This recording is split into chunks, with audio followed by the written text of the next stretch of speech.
He was forced to flee his homeland in 1959 after Chinese People's Liberation Army troops invaded Lhasa.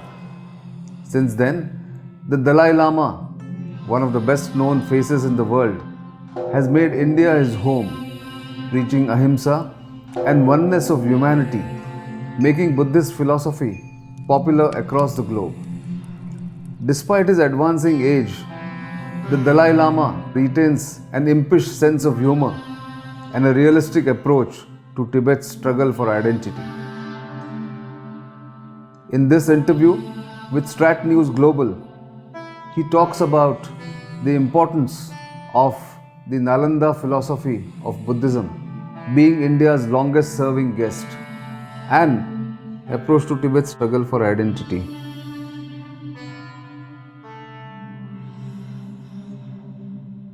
Thank you very much for your time, His Holiness. It's a privilege and an honor, and always good to come and listen to you and your wisdom. You have spread compassion and oneness of the world for so long. Do you think the world needs more of it from more different people? Certainly. When you're born, you see children. You see, never ask, what is your faith? What is your nationality? Children, as a human brothers, sisters, play together. So, that is the beginning of our life. Then, I think the problem is existing education.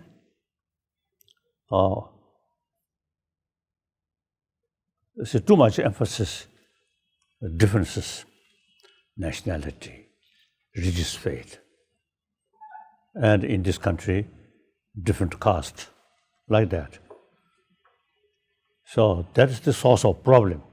Now today, entire human being, actually we are same human being, part of human community, or 7 billion human beings are one human community. True. We have to live side by side. The different faith, different nationality is secondary. So therefore, now in education, we should pay more attention about this basic human value, India's tradition, ahimsa and karuna. When we talk about karuna, not only human being, but also animals, ahimsa, don't harm. And a more compassionate attitude towards animal.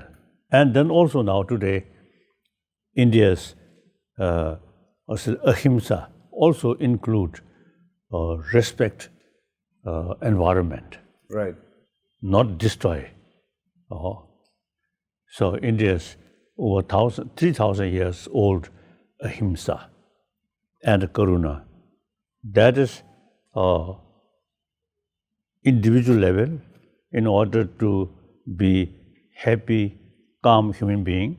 These message very important, very relevant. True. And then global level, in order to bring happy humanity and peaceful world. These things are very relevant. Exactly. And you have done now, this for too more much than... was the emphasis, differences. At the beginning, when we were born, 7 billion human beings, same way born, and the same way die. So between there, with too much emphasis on differences, and then create strong concept of we and they, and the fight, kill. Right. But you have spread compassion for so long now, 6 decades, 61 years in India. And do you think this institution of Dalai Lama needs to be perpetuated, needs to continue in the coming decades also? I think 69, I already sort of expressed whether this institution of Dalai Lama should continue or not up to Tibetan people. Right. And now I can say Tibetan and Himalayan people and Mongolia. The institution at one period it developed, at one period will go. Not important. Important is knowledge. Now here, in our case, the knowledge of Buddhism in general, and particularly Nalanda tradition, Sanskrit tradition, that is very scientific. And I always is telling people, we can make distinction. Certain sort of as a prayer to Buddha, that is a religious side. Then in Nalanda tradition, a lot of explanation about the human psychology, human mind, and philosophy, like quantum physics, very clear in Sanskrit tradition. And then logic. So analyze, everything analyze, not just the faith. Right. Easily accept no. Buddha himself is telling us, you should not accept my teaching out of faith, out of devotion, but rather thorough investigation and experiment. So that's very scientific. Exactly. So now the knowledge, Buddha Dharma, we can continue. So that is important. The institution, including Dalai Lama institution, that's related with individual, not important. I do not think very, very important about Buddha Dharma. No. In case 15 Dalai Lama come, you see, a very naughty person, then you say, no use. Now, I think last 13 Dalai Lama, some are quite naughty. Really? For example, 6th Dalai Lama, very naughty. Very naughty. Correct. But you yourself have a streak of happiness, and you're always smiling. That's the thing that people are looking forward to. But so when people say that there could be a reincarnation, and how does reincarnation work? Do you think that the reincarnation should be with the Chinese people, or do you think the reincarnation will happen automatically according to your teachings? Like first Dalai Lama, when he become old, somehow then he occasionally expressed, now I'm too old. Then some of his disciples, great scholars, they express to him, you already certain sort of clear indication, you go to heaven. Because Hindi kya? Sukhavati. Okay. Then he answered, I have no desire to born Sukhavati. Okay. My desire is born area where more suffering there, and I can use something to serve the concerned people. That is his wish. So my own case, I'm Buddhist monk, Buddhist practitioner. I never contend, I have the name of Dalai Lama, I never contended. I consider I'm a simple Buddhist monk and a daily basis practice.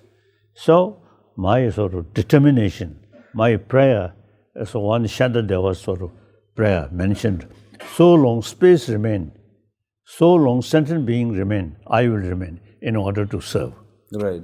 That's a source of determination. I practice that. So I have not much. So therefore, it's quite 100% sure my next life where because of that, I can be some useful to the concerned sort of community. So that's my wish. Right. I don't care this institution. For example, firstly, Buddha's institution, not their Buddha's institution. All those Nalanda masters, no one have institution. Right. So institution some connection with the political matter. So, since 2001, correct? 2001, I totally retired Right. from political responsibility. Yes. And I also made clear, I decided in future, in case Dalai Lama come, the Dalai Lama, no political power. Now now modern time, we must have democratically elected political leadership. Right. So I already sort of retired, and we already achieved, at least among refugee community, we have elected political leadership. So in the future, also that way, if Chinese allowed, Chinese will not allow their own sort of leader, not through free election. I think as far as sort of democratic practice is concerned, we handful Tibetan, we more advanced, freely elected leader, political leadership. Yes. China, totalitarian system. Like that. So therefore, I am not much concerned about the institution of Dalai Lama. But when the Chinese say that we will choose the next Dalai Lama, what is your reaction to that? That is, you see, look, now Panchen Lama, I recognize one boy through traditional way investigation.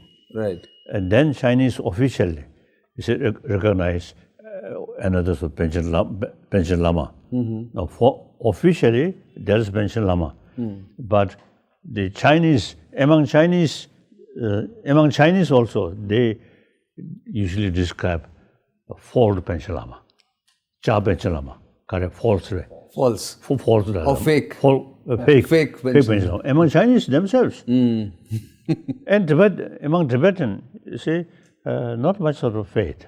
That's right. So, if in case Dalai Lama institution is supposed remain, and the next 15 Dalai Lama, you see, decided by Chinese, then Tibetan, I think, I do not believe that. Exactly. They'll not accept the Chinese choice. But coming to the Chinese dealings with you and the way they describe you, sometimes they describe you as a separatist or splittist. And you've been hearing this for a long time. But do you think there is any chance, first of all, do you desire to ever go back to Potala Palace or to Lhasa? Since 1979, you see, we developed direct contact with Chinese government. That also, you see, Pandit Nehru advised me, America will not fight with China, with Chinese, in order to liberate Tibet. He told me. He told you? Yes. Okay. Say, sooner or later, you have to deal with Chinese directly. Right. Very practical. So then, in early 50s, early 60s, right. You see, we raised Tibetan issue at the UN. Few years, Pandit Nehru said, that's not much useful. Then, 74, we decided not to raise Tibetan issue at the UN. We try to direct contact with Chinese government in case some possibility happen. Right. So, 74, we decided not seeking separation, independence. So we usually call middle way. Right. Or not accept the existing sort of political situation. Correct. Then another one, complete independence. Between their meaningful autonomy. Right. And that also not only is about 2 million Tibetan in autonomous region, but those area Chinese constitution recognized as a Tibetan area. Yes. Altogether, then population around 6 to 7 million. Chinese constitution, you see, provided all these small Tibetan area, considered as a Tibetan area. So autonomous region, autonomous district, autonomous prefecture, so on. County. County, like that. That's right. Yes. So we should have, since the constitution recognized as a Tibetan group, so we should have same right to preserve our own culture, including our own language.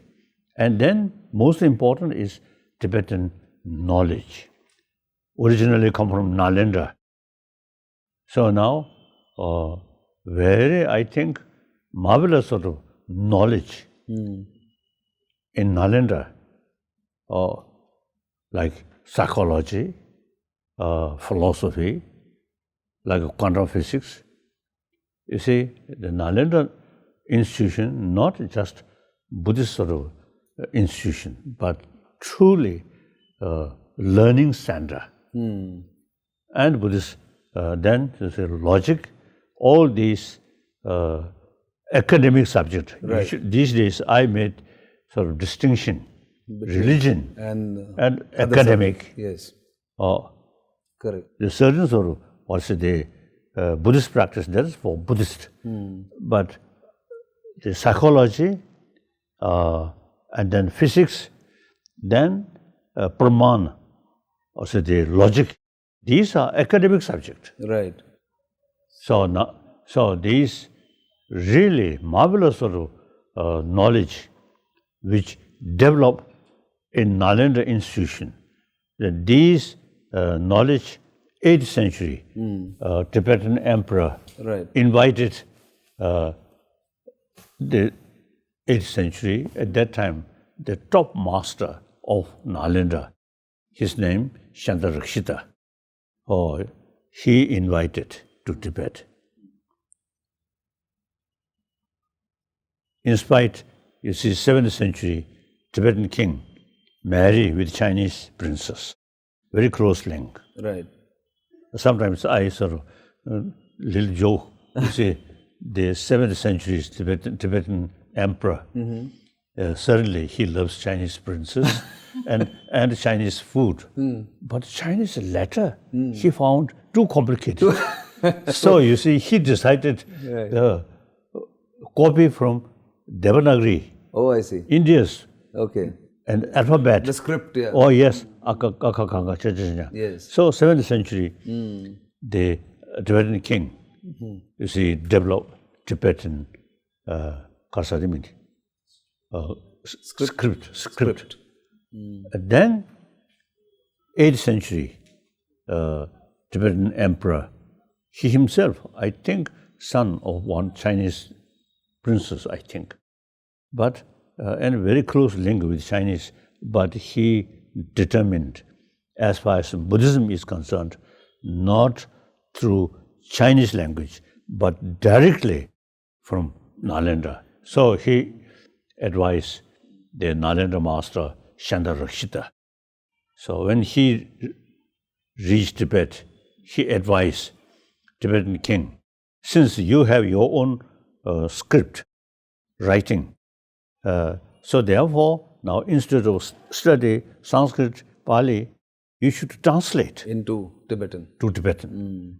So how do you deal with the Chinese directly, except despite dealing with them directly, they have not really looked at... No, wait. So then the translation started. So eventually 300 volumes translation, mainly Sanskrit and Pali and some Nepalese, like that. So we always kept 300 volumes. Then these are the sources of on Buddhist knowledge. So now China,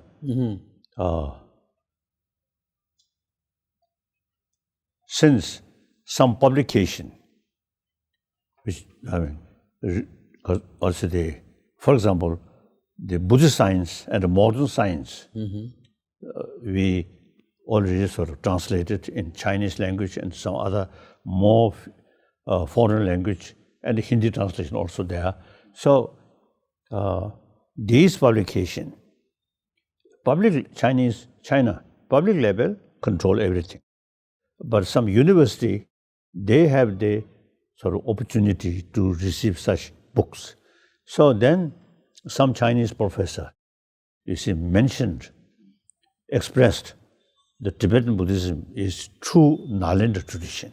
I see. And that Nalanda tradition, very scientific religion, they Right. say. So now China, Buddhist population, few years ago, I think 3 years ago, one Chinese university in Peking survey how many Buddhists. Then they say over 300 millions. Very big number. Now since then, there's a year by year rapidly increase Buddhist population. Right. Now today in China, Buddhist population around, I think, 600 millions now. Very big number. Big number. I think China, communist, actually, because of tradition, China, Buddhist country, Right. the Buddhism, also they brought to China by one Chinese scholar. He came to India and joined Nalanda and study. And some historians say he even met the top student, scholar student of Nagarjuna, Nagabuddhi, his top sort of disciple, Right. great scholar. So Chinese monk Tangsen, when he came to Nalanda, that top great scholar, very old, still there. So he met and he received some teaching.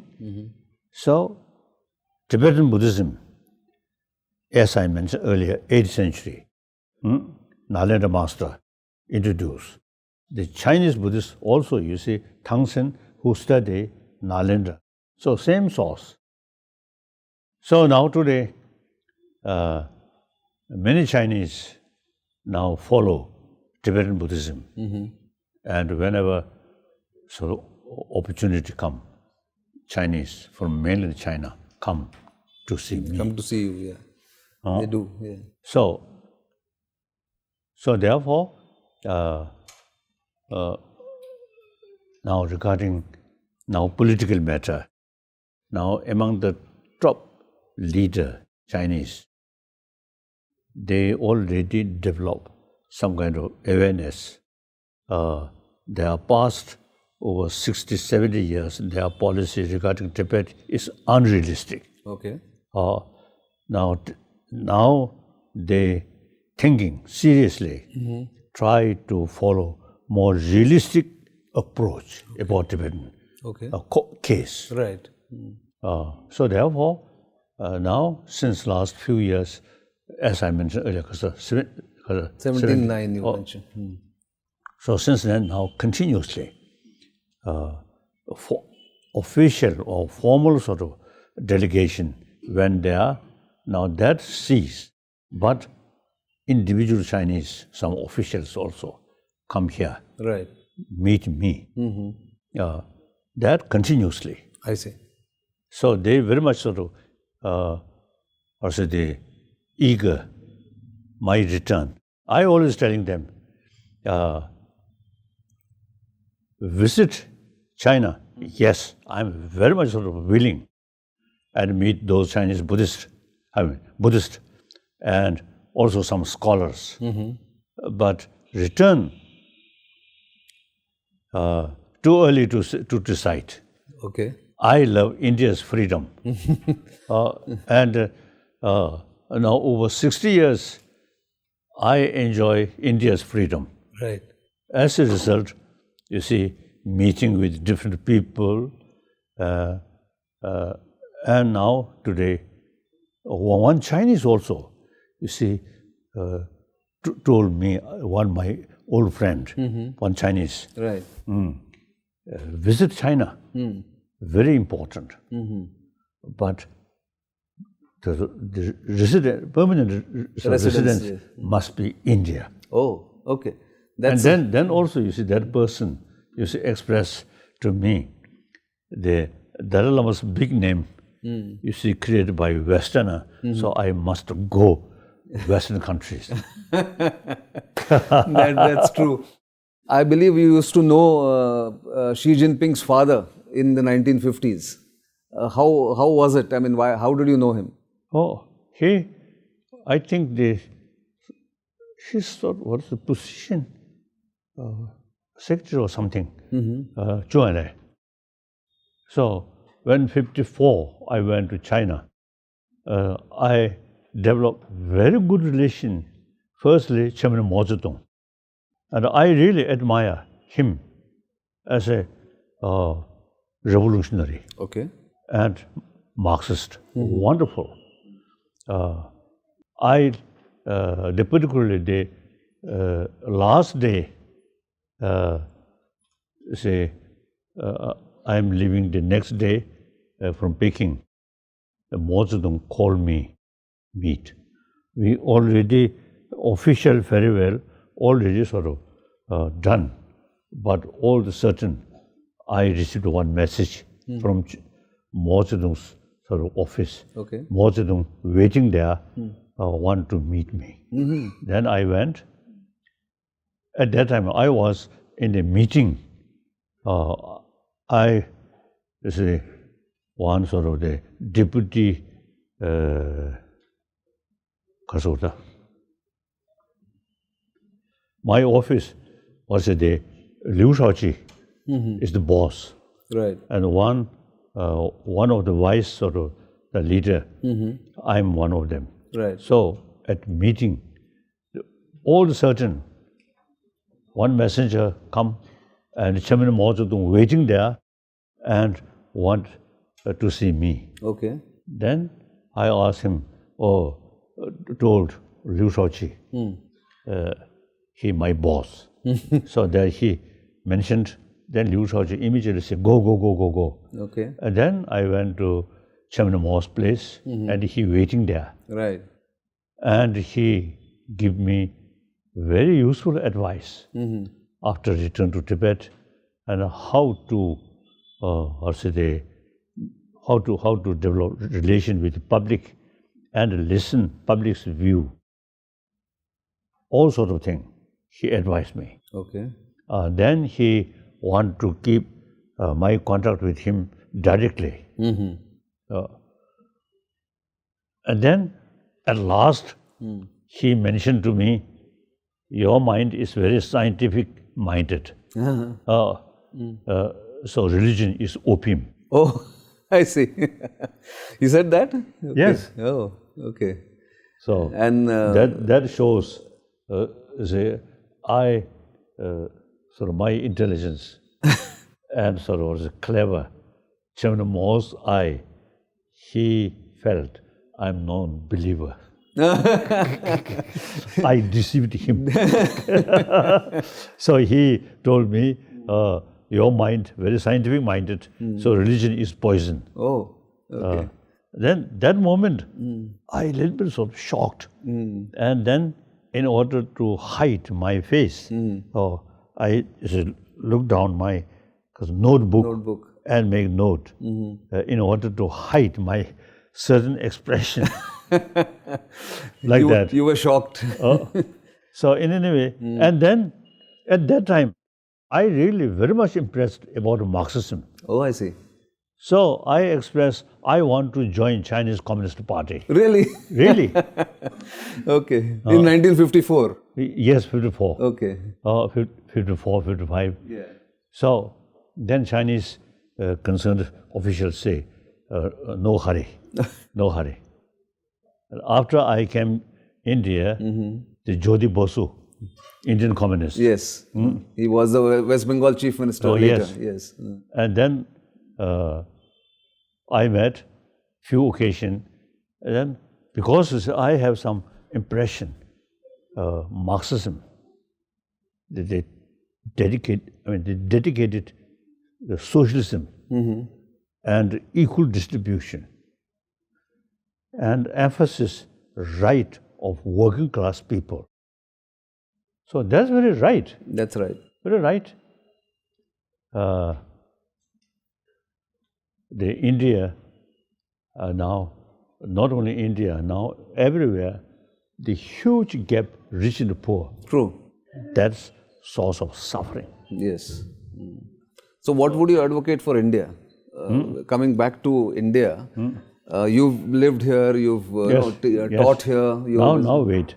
Oh, now when I come India, Kansamani, the Indian border. Yes, in Tawang. Oh, Tawang. See, we felt India is our spiritual home. Okay. We always look India as a sacred land. Right. Arya Bhumi. Yes. So one way, refugee. One way, original sort of, also the sacred country, all our knowledge come from. So we are very happy to be here. Then I'm longest guest of Indian government. They don't mind, I'm sure. Nobody minds in India that you're here. We really love you and we revere you when you're here. But you're not a guest.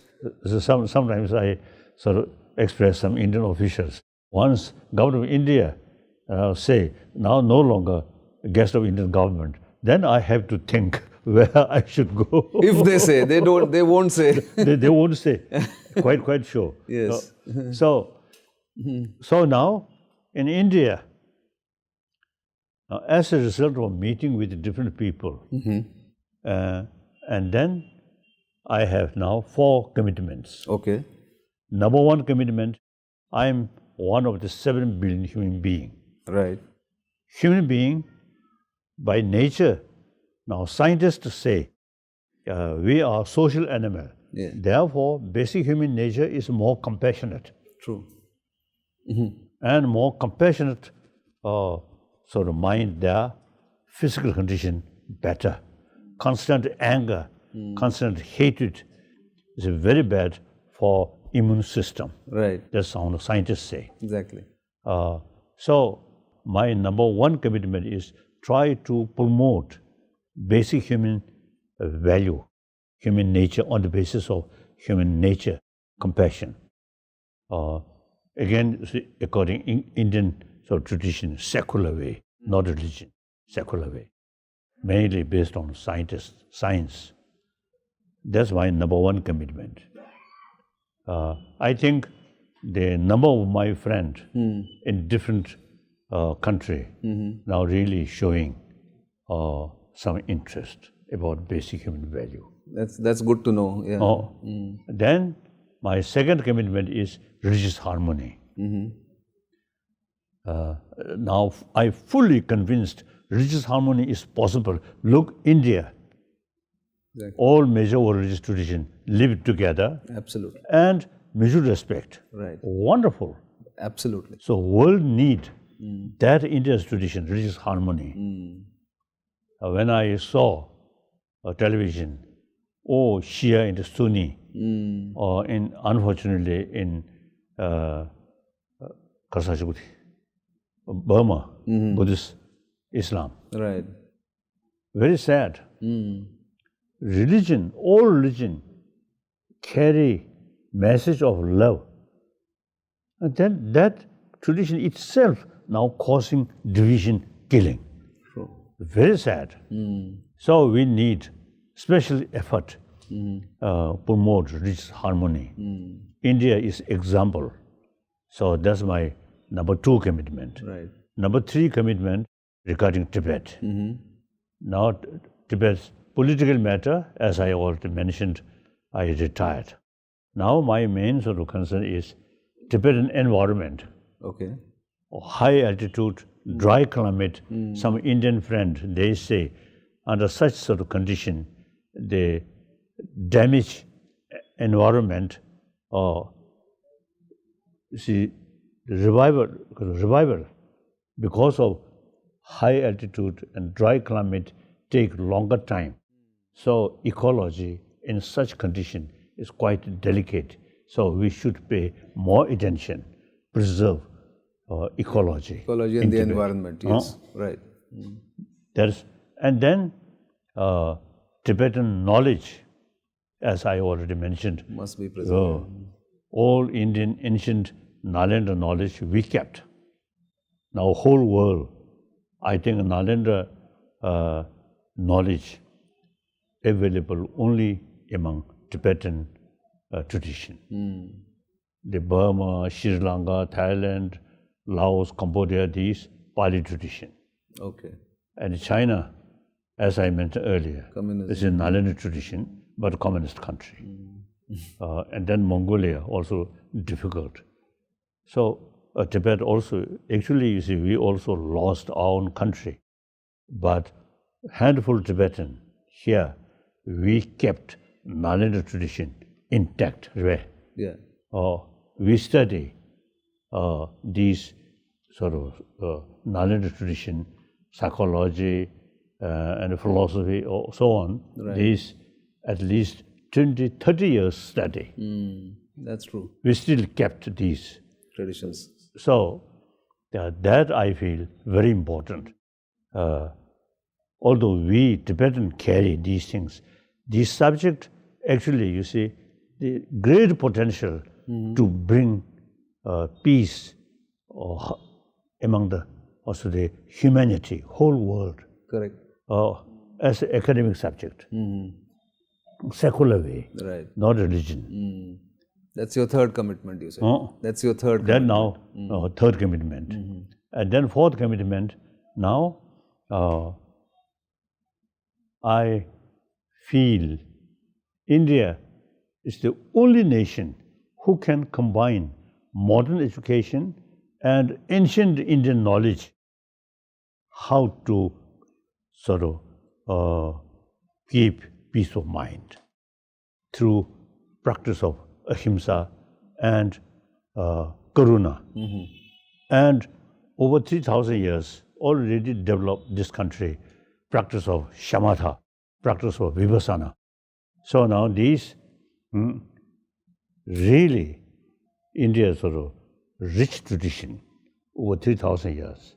And through that way, Sangha philosophy, Sangha tradition, and then the Karsa, Jain tradition, then Buddhist tradition, on the basis of ahimsa and the karuna. Right. So these are Indian tradition. So now India should combine modern education and the ancient Indian knowledge combined. Then modern education bring material development. Ancient Indian knowledge bring inner peace, secular way. That is important. So now India have great potential to offer world how to keep peace of mind. In order to do that, firstly, within India, you see, should sort of start through education, not through prayer, Right. not through ritual, but through education. The combination, modern education and ancient Indian knowledge. So now for that, my now fourth commitment is ancient Indian knowledge we kept. Now this, through education, must revive in this country. That's a very big commitment, and I think you will be able to lead that. But as somebody who's respected the world over, how do you see the next generation of Tibetans taking forward the struggle for more autonomy, more... Tibetan determination, very firm. Generation, since 50s, generation past, but new generation, their determination as strong as the previous generation, very strong. So physical level, Chinese occupied, but Tibetan spirit or mental level, they never control. So So it's a Tibetan spirit, combination with Buddhism, Buddha Dharma, Nalanda tradition. Right. Very strong. Now, the China invader, they themselves more and more, also the number follow Tibetan tradition, Tibetan Buddhism. So, the Chinese control Tibet by weapon. We influence their mind. So, long run, our sort of influence is more stronger than their weapon. That's true. Quite clear. Absolutely. 100%. I think I show 100% sure. So, see, in early 70s, we decided not seeking separation, remain within the People's Republic of China. Right. Now seems, you see, firstly, as Pandit Nehru's sort of advice, that is a realistic approach. Not only that, I think immense help to Chinese Buddhists. By not going into confrontation. Yes. There's no confrontation there. So one final question, sir. I know your time is very precious and I'm grateful for your time. But one final question. India has been your home for 61 years now. What advice would you give to Indians and Indian government? Indian government, I think the most populated democratic country, wonderful. And the Prime Minister mentioned at the UN, India, land of Buddha. She mentioned. So now,